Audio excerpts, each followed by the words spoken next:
inay hawshaas aanay sii soconin in la iska daayo oo laba leelo walaalaho isku dhacay la heshiisiin waayo oo la iska daayo oo hawshu ay iska hursanaato waar daldhan buu gubaa qaraf yaro duur la geliyaa dooxooyin idil bay hushaadiga hulaaqda haddii saa lagu daayo hawshu ma saasay ahaanaysa ma way sii kordhaysaa mid kala dhacayso dabeetana fitno dhulkoo dhan baa ololaya kaymaha iyo dooxooyinka aan idiin sheegaya ayaa dabku wada qabsanaya dhibka intaan la gaadhin markaa waa in la baktiya dowladda waxaan halkan uga ambiil garaynaya dadka walaalaha ah alxamdu lilaahi xaqa xamdih wالsalaatu wasalaamu calaa khayri khalqih wacalى aalihi waasxaabihi wاtaabiciina min bacdih cibaad allah itaquu اllaha tacaala faina taqwى اllahi wasiyaة اllahi lilأwaliina wاlآkhiriin اتقوا الله تعالى فإن الله مع المتقين ويحب المتقين والعاقبة للمتقين والجنة أعدت وأزلفت للمتقين والنار يتجنبها الأتقى ولا ليال برياhan dambe waxaad la socotaan waxaa aynu arkaynaa meelo fara badan in bulshadeenna mashaakilaad dhex marayaan oo aynu maqlayno iyadoo dad walaalo ah oo xigto ah oo tol ah oo qaraabo ah oo deris ah oo mu'miniin ah oo wax kastoo dad wadaagaba wadaaga in dhibaatooyin soo noqnoqonaya ay dhex marayaan dhibaatooyinkaasina ay ka dhalanayaan wax sahlan oo basiida si sahlan la isugu dhacayo la isu dilayo haddana xagga kale heshiisiintooda iyo dhexgalkooda iyo walaaleyntoodu bay adkaanaysaba arrintaa walaalayaal waxaa u sababa mujtamaceenna oo iska ilaaway oo meel iska dhigay oo iskaga tegay wax isu ahaanshihii dadku waa istirsanaya oo waa isku faanaya soomaali baanu nahay intaasoo milyan baanu nahay qabiil hebel baanu nahay intaasoo meelood baanu degnaa annagaa reer hebel ka badan waxaasaa la isku haystaa waa la istirsanayaa waa la isku faanayaa labadii jilib ee isku faanayay ama istirsanaya haddii dhib yari dhex marana wax ilaahay abuurtay oo heshiisiin karo oo isu keeni kara waaba la la-yahayba waxaa dhammaatay dadku waxay iska ilaaween wax isu ahaanshihii xigtanimadii tolnimadii tii islaamiga ahayd tolnimo islaamiya ayaa jirta xigtanimo diiniyaa jirta oo ta dhalashada ka sarraysa tii diiniga ahaydna waa laga tegey tii wada dhalashada ahaydna waa laga tegey wax isu ahaanshihii hadday tahay mid diiniya iyo tolnimadii iyo xigtanimadii dadka ka dhaxaysay ayaa meesha ka baxday dadka muslimiinta ah ee meeshan degani giddigood waa walaalo giddigood waa tol giddigood waa xigto giddigood waa wada dhasheen wax walbana waa yihiin wax aad dadkaasi ay ku kala duwan yihiin oo ay ku kala qaybsan yihiin oo u dhaxeeya ma jiro ikhwatun fi nasab ikhwatun fi lwatan ikhwatun fi ljaar ikhwatun fi ddiin ikhwatun fi nasab ikhwatun fi kulli shay ikhwa في التاريخ المشترك إخوة في المصير المشترك قرما كلا تجيان ضدكني وليقود ساسي هاين وليقود نساسي هان دونان ضدكاس حكتداس وحكاس تقعد كحكتوبو أضد وحي سوقن نقضو أي وحي سوقيهين وحي سوقها شاها صالومي ضدكي عداوات باك بحسنتي عصبيات باك بحسنتي قبيالة يسنعي باك بحسمي kadibna waxaad arkaysaa labadii dadkii walaalaha ee nooca ahaa wax basiid ay isku dilayaan hadhowna in la heshiiyaa waa adkaanaysa mas'aladana meesha ka baxday ukhuwadan iyo walaalnimadan iyo xigtanimadan baa la ilaaway tii islaamiga ahayd iyo tii dhalashada ahaydba waa la ilaaway dabeedna xaaladan baa timi dadkaas dhulkaa la isku haystay dhibaatooyinka ka dhacdhacaya ninka ku safraa wuu la yaabayaa dadka ilaahay nicmadu siiyey dhulkaa ay degan yihiin iyo qiimihiisa iyo intuu leeg yahay iyo geedaha ku yaala ya dhul dhan oo kayma ah ayaad magaalooyinka dhex soconaysaa laga yaabo inaad 100 kilomitir socoto oo aadan ugaadh mooyaane aadan neef xoolo arkin cidla waaqla wax manaafacadsada oo dego oo daaqa ayaaba dhulkii la yahayba bal xaggan u dhaqaaq ilaa adii sababa iyo wadada inta inoo dhaxaysan anigu marayo aqal saaran siday magaalo kuugu dhiibayso guriba guri kuugu dhiibayo ayaad ku tagaysaa xaggaas gidina wada saas dhulkeenu wax dagaaba la yahay meel walbana laba reer oo walaalaba isku haystaan halka anaga bari hore degi jiray anaga geelu noo daaq war ma iska wada degtaanba idin ka badane ya intaad isku leynaysaan ma iska wada degtaan ma iska manaafacaadsataan haddii la tafciiliyo khasladatan oo dadka la baro waxay soo ahaanshahooda maxaa la helayaa faa'iidooyinka la helaya waxaa ka mid ah koow inaan si sahlan la isugu dhicin qof waliba inuu qofka kale ilaaliyo reer waliba reerka kale ilaaliyo jilib waliba jilibka kale ilaaliyo ukhuwadan baa dhaqan gelaysa maxaa yeelay walaalaha muuminiinta maxaa lagu yaqaanaa laa yadlimuhu walaa yakhduluhu walaa yaxqiruhu walaa yuslimuhu ma dulmiyo isagu kuma xadgudbo oo ma xaqiro oo garabkiisa kama baxo oo kama jiroodo waxaan oo dhan baa yaala ma sameynaya haddii ukhuwadan iimaanigii shaqaynayso waxaan oo dhan kama suuro gelayaan way adkaanaysaa way yaraanaysaa in la isku tacadiyo la isku xadgudbo qof waliba qofka kale xuquuqdiisu ilaalinaya لأنه wuxuu u arkayaa xuquuq wixiisu inay wixiisii yihiin buu u arkayaa walaalkii inuu yahay buu u arkayaa wixiisa siduu u ilaalinayo waxa walaalkii u ilaalinaya arrintaas way yaraanaysaa waxaa kaloo la helayaa marka ay wax dhacaan dadkii malaa'ig ma bashar weeye bini aadam weeye weligoodna wax waa soo kala dhici jireen iminkana waa dhacayaan haddana way sii dhici doonaan markay wax dhacaan inay heshiiyaan baa sahlanaanaysa oo say u sahlanaanaysaa marka horeba laba mowqif oo ijaabiya ayaa meeshii imanaya qofkan wax la yeelay wuxuu ka duulayaa waa qof walaalka ayaa dhibkani kaa gaadhay tol baa la yahay xigtaa la yahay waa la isuran yahay wax ka tag sabir dulqaado u xeer dhigo kan wax gaadhsiiyeyna maxaa imanaya walaalkaabaa dhibaato gaadhsiisay wax kastoo aad jeceshahay hur oo si uu u raali noqdo raali ahaanshihiisa iyo qanaciisa aad u gaadho kanna mowqifkaasu qaadanaya labadaa mowqif baa la isula imanaya labadii mowqif marka la isula yimi wax kastoo dhacay bayna cashiyati waduxaaha hawshii la dhameeyey unbaad maqlaysa hawshii la dhameeyey ayuunbaad maqlaysa iminka hawshii la dhameeyaba lama hayo dhib baa halkan ka dhacay mid kale halkan ka dhacay halkan intaasaa ka dhacday halkan intaasaa ka dhacday tii hore aan la dhamayn mid kalaa dhacday haddana tii hore mid kalaa dhacday haddana mid kala saasay isu daba socdaan mid kaliya oo la dhamaynayaana ma jirto mid waliba waa soo taagan tahay idan si sahlanna waa la isugu dhacayaa heshiisiintii dadkuna waa adagta dadka madax dhaqameedka ee odayaasha ee ilaahay mas-uuliyad si uun ugu dhiibay waxaan u sheegayaa dadkan aad xukumaysaan malaa'ig maaha dadkan aad xukumaysaan waa bashar waliba jahli iyo waxa weeye aqoon daro iyo reebaadi wax waliba ay jiraan dadkan ku talagala dhibaabahan dhacaya dhib kasta oo dhacda oo xal ka weyni ma jirto dhib aan la xallin karinna ma jirto dhib kasta oo dhacda taladiinna waa inuu noqotaa xal in la soo afjaro in la dhammeeyo in la soo gebagabeeyo inay hawshaas aanay sii soconin in la iska daayo oo laba leero walaalahoo isku dhacay la heshiisiin waayo oo la iska daayo oo hawshu ay iska hursanaato waar daldhan buu gubaa qaraf yaroo duur la geliyaa dooxooyin idil bay hushaa diga hulaaqda haddii saa lagu daayo hawshuma saasay ahaanaysa way sii kordhaysaa mid kala dhacayso mid kala dhacayso mid kala dhacayso dabeetana fitno dhulkoo dhan baa ololaya kaymaha iyo dooxooyinka aan idiin sheegaya ayaa dabku wada qabsanaya dhibka intaan la gaadhin markaa waa in la baktiya dowladda waxaan halkan uga ambiil garaynaya dadka walaalaha ah dadka in la heshiisiiyo oo la walaaleeyo oo wax isu ahaanshahooda la tuso oo dabka baxaba la baktiyo oo ay dowladdu dhaqaalaheeda ku bixiso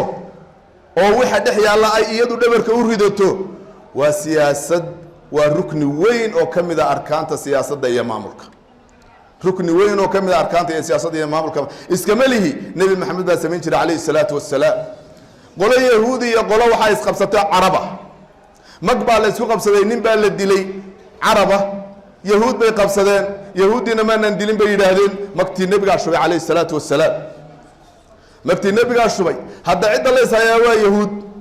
la soco yahuudi reer khaybar weeye magtii nebiga calayhi salaatu wasalaam jeebkiisa ka bixiyey walamhilatu kaiira miaaladu waa fara badan yihin waxaa la helayaa markaa in si sahlan dadkii faa'iidana waa la helaya si sahlan dadkii inay u kala baxaan faa'iidooyinka la helaya dadka haddii waxay isu yihiin la baro oo laga wada qayb qaato madax dhaqameedka iyo culimada iyo ganacsatada iyo dowladda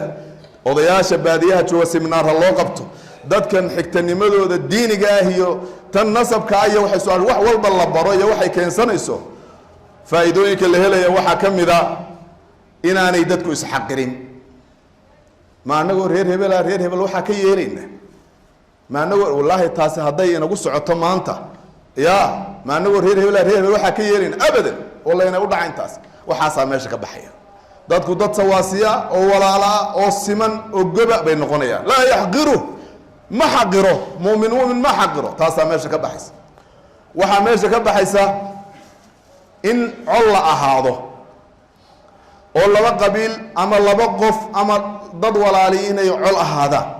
oo hub isu haystaan oo midba ka kale iska ilaaliyo oo aanay waardiyeyneynin aanay wada hadlaynin oo iswaardiyeynin midba ka kale iska waardiyeynayo oo aanay isu gudbaynin oo baadiyo hadday kala galaan dumarka loo dirayo naabilgeeli ba xagga qolada galay orod ka daba tag la odhanayo halkaas in la gaadho arrintan aa xalinaysa alukhuwa alislaamiya dad muuminiin sidaa ma sameeyaan walaa yaxilu limuslimin an yahjura akhaahu fawqa 3 layaal xalaalba maaha qof inuu qof mu'mina uu maaragtay ka hijroodo oo uu gooyo 3 habeen wax ka badan waxaa meesha ka baxaysa oo waxaa la helayaa faa'iidooyinka la helayaa waxaa ka mid ah cawnka iyo kaalmada ilaahay ilaahay baa dadkan kaalmaynaya ilaahay baa tawfiiq siinaya ilaahay baa wadada wanaagsan cagta u saaraya maxaa yeelay walaalnimo markay jirto ulfo isu soo dhawaansho qaraabanimo ehelnimo is-ilaalin markay jirto weeshi waxaa imanaya tacaawun baa imanaya dad iskaalmaynaya o iskaalmaysanaya ayaa meesha ka soo baxaya dadku hadday iskaalmaystaan oo mid waliba ka kale dantiisa ka shaqeeyo oo mid waliba ka kale kabta u xidho maxaa imanaya waman kaana fii xaajati akhiihi kaana allahu fii xaajati qofkii walaalkii dantiisa ku maqan isagana ilaahay baa dantiisa ku maqan markaad walaalkaa dantiisa ku maqan tahay dadka in la islaaxiyo oo la nabdiyo oo la heshiisiiyo oo waxay isku haystaan loo kala qaado ya dee waa dantoodii baa lagu maqan yahay soo maa say u noolaan lahaayeen u wanaagsanaan lahaayeen baa laga shaqaynaya adigana qofkaasoo taadii ilaahay baa ku maqan qofka shaqada hayow cibaado weyn baad ku jirtaa danahaagii adigana ilaahay baa ka maqan marka doorka inala wada gudboon waxa weeye dhibaabuhu way dhacaan wayna dhici jireen weligoodna way dhacayaan labada qoys ee wax dhex mareen waxaa la rabaa inteena kale iyo qoyskii dhibka ka dhacay ama dhibka geystay iyo xukuumadda inteenuba inaynu isugu tagno qoyskii dhibku gaadhay in la dhaahiyo la qanciyo la raaligeliyo haddii qalbigiisa la dhayo la gaadho ridihiisa iyo qanaacadiisa la gaadho hawshii markaa halkaas lagu soo afjaro waajibku waa sidaas iyadoo cadaalad iyo sida ugu insaafsan ee ugu dhexdhexaadsan loo ee ugu alla ka cabsi ee ugu ikhlaas badan loo marayo ilaahay subxaanahu wa tacaala waa guulaynayaa juhuuddaas mashaakilaadkaasina way naga dhammaanayaan haddii kale haddii mushkiladba ay mushkilad ka daba tagto oo midba mid barkato dee ogaada marun bay wuxuuba isla qarxi doonaan marka aafooyinka iyo dhibaatooyinka iyo fitankaas inaynu ka baxno ayaa walaalayaal loo baahan yahay dadka walaalaha ah dadka mu'miniinta ah xataa hadday isdilaan walaalnimadoodi iyo wax isu ahaanshahoodu ma baaba'o ilaahay wuxuu leeyahay inama almu'minuuna ikhwatun faaslixuu bayna akhawaykum laba daa'ifo isdilay baa laga soo sheekeeyo mu'miniinta ka mid ah wain daa'ifataani min almu'miniina iqtataluu laba kooxood oo mu'miniinta ka mid ah hadday isdilaan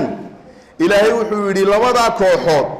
iyaguna waa walaalo idinkana waa idiin walaalo heshiisii haddana waa isdileen ilaahay subxaanahu wa tacaala ninkii la dilay qaraabadiisii ninkii la dilay ninkii dhiiggiisa lahaa wuxuu ku magacaabay kii dilay inuu walaal leeyahay baladeeg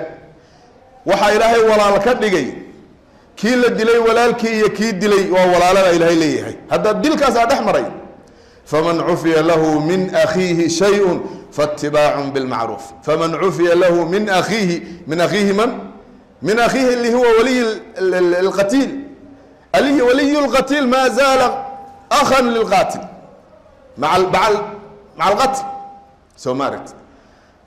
أخوة إيا محبة إيا ودادك إيا كالقعلك إيا وحسوا عن شهدتك ونوع جنة ولا ليا إلهي أهل الجنة مركو سفين وحو نوت المامي وحيابو كرامي كجنة وحكم ذا ولا لمو ونزعنا ما في صدورهم من غل إخوانا على سرر متقابلين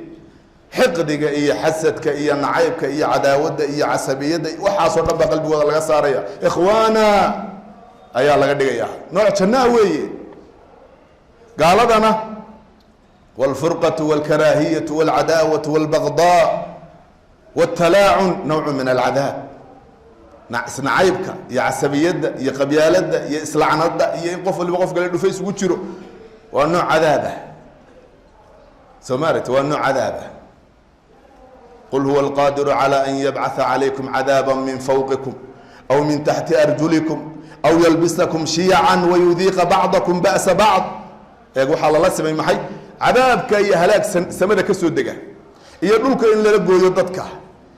maxaa lagu sadeexay in iyaga inta kooxo qabiil laga dhigo la isku diro oo nooc cadaab ahlu naarka ayaa ilaahay subhanahu wa ta'ala ku tilmaamay inay sifada leeyihiin kullama dakhalat ummatun la'anat ukhtaha kullama dakhalat ummatun la'anat ukhtaha markasto ummada ay soo gasho ummada kale cadaabka ay ugu timibay lacnada islaamka ka soo horeysay حتى إذا اداركوا فيها جميعا قالت أخراهم لأولاهم ربنا هؤلاء أضلونا فآتهم عذابا ضعفا من النار قال لكل ضعف ولكن لا تعلمون إلى يكون لسلمية عذابك الله بلاب بيورنيا مركاسا إلهي يورنيا كل جن والله الله بلابيا ثم يوم القيامة يكفر بعضكم ببعض ويلعن بعضكم بعضا ومأواكم النار يلعن بعضكم بعضا كلمات أهل النار قال ولا ليا dad muuminiin ma laha khulaasada dardaaranku waxa weeye wixii dhibaabeeha dhacay hal xaliyo dhamaanteen aan ka qayb qaadano dadka wax dhex mareena xalka iyo heshiisiinta iyo sulxiga ha u dhaga nuglaadaan oo ha maqlaan cid kasto dantooday wadaaye heshiisiinaysa ha maqlaan oo raganimada iyo goobnimada waxa lagu yaqaan nin waliba meeshuu taagan yahay waa inuu talaabooyin ka soo qaadaa oo la isu tanaasula hadii laakiin kaasina halka istaago yiraahdo hal santi tanaasuli maayo kaasina hal santi tanaasuli maayo warta see wax soconaya see loo heshiinaya heshiisiman maayo Allah sallallahu wa sallam ala al-bashir an-nadhir siraj al-munir khayr man salla wa sama wa nasaha lana Allahumma salli wa sallim wa zid wa barik ala nabiyyina Muhammad wa ala ali Muhammad kama sallaita ala Ibrahim wa ala ali Ibrahim fil alamin innaka Hamidum Majid وارض اللهم عن الخلفاء الأربعة أبي بكر وعمر وعثمان وعلي وعن بقية الصحابة أجمعين وعن التابعين لهم بإحسان إلى يوم الدين وعنا معهم بفضلك وكرمك يا أرحم الراحمين اللهم اغفر للمؤمنين والمؤمنات الأحياء منهم والأموات برحمتك يا أرحم الراحمين اللهم يا غني يا كريم يا رزاق يا فتاح يا منان يا وهاب يا واسع يا جواد يا أرحم الراحمين ويا خير الراحمين يا من كتب الرحمة على نفسه يا من رحمته وسعت كل شيء يا من وسعت كل شيء رحمة وعلما يا من هو الغفور ذو الرحمة ويا من هو الغني ذو الرحمة يا من هو لذو مغفرة للناس على ظلمهم اللهم ربنا آتنا في الدنيا حسنة وفي الآخرة حسنة وقنا عذاب النار اللهم إنا نسألك من فضلك ورحمتك فإنه لا يملكها إلا أنت اللهم إنا نسألك من فضلك ورحمتك فإنه لا يملكها إلا أنت اللهم أصلح ذات بين المسلمين اللهم أصلح ذات بين المسلمين اللهم أصلح ذات بين المسلمين ورد وردهم إلى دينهم ردا جميلا. اللهم إنا نسألك